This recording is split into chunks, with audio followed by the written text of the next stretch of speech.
I paid rent for years. Every month, on the dot. Never missed.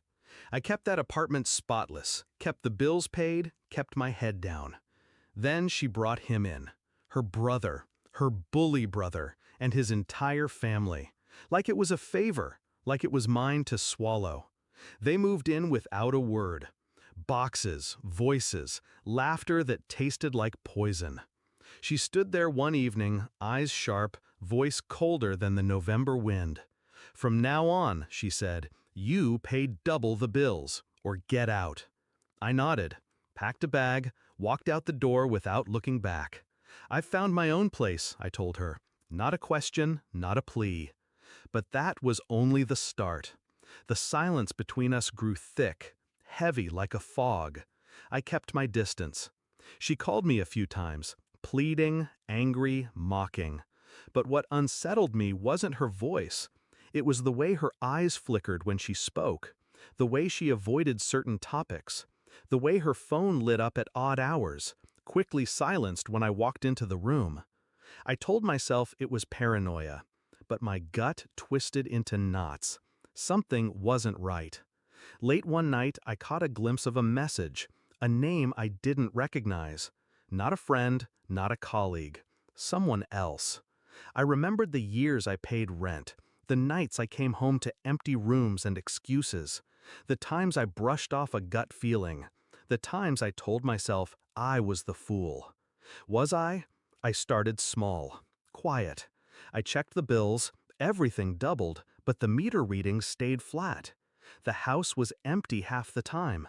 Who was she hiding? I watched. Not like a man blindsided by emotion, like a man who knew the score but was learning the rules. The phone records said enough. Late calls, secret texts, a pattern. DNA testing. I didn't need to say why. I kept calm on the outside, smiled at dinner, did my chores, played the part. But inside I was unraveling threads, one by one. I didn't want her to catch me. Not yet. Not until I held the truth in my hand. The envelope arrived on a gray morning. Thin, clinical, the kind of paper that doesn't lie. I opened it while she brewed coffee, watched her from across the kitchen, pretending to sip, pretending not to care. It wasn't his. Not my blood, not my name. The child she held, the child we both called ours, belonged to someone else. I slid the report across the table. Her hands trembled. Her face went pale, but she said nothing. "Is there something you want to tell me?" I asked softly, the coldest calm I'd ever summoned. She looked away, stammered something about mistakes, regrets, accidents. I nodded once. No more words. She broke first. Tears, apologies, desperate lies tangled in a broken voice. But I stayed still. I had what I needed. I didn't scream, I didn't shout, I didn't beg. I packed the child's things, not to leave, to disappear. I told her, "You wanted me to pay double the bills. Now I pay my own way, with truth." I handed her the keys. No more lies, no more debts. She looked at me like I was the villain. Maybe I was, but I was free.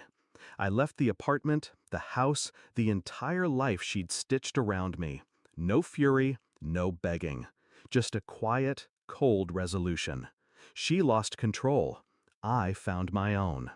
The nights after were empty, but not hollow. I thought about the years I'd invested in a lie. I thought about the calm before the storm, how I kept my rage locked inside, using it as fuel. I didn't cry, I didn't regret. I detached, slowly, precisely. The truth was my weapon, my shield, my escape. Her betrayal was a lock. I found the key and walked away. Now when I close my eyes, there's no pain, only clarity, only power, only the quiet satisfaction of knowing I paid rent for years. But now I own myself, and that's the only thing she'll never take from me.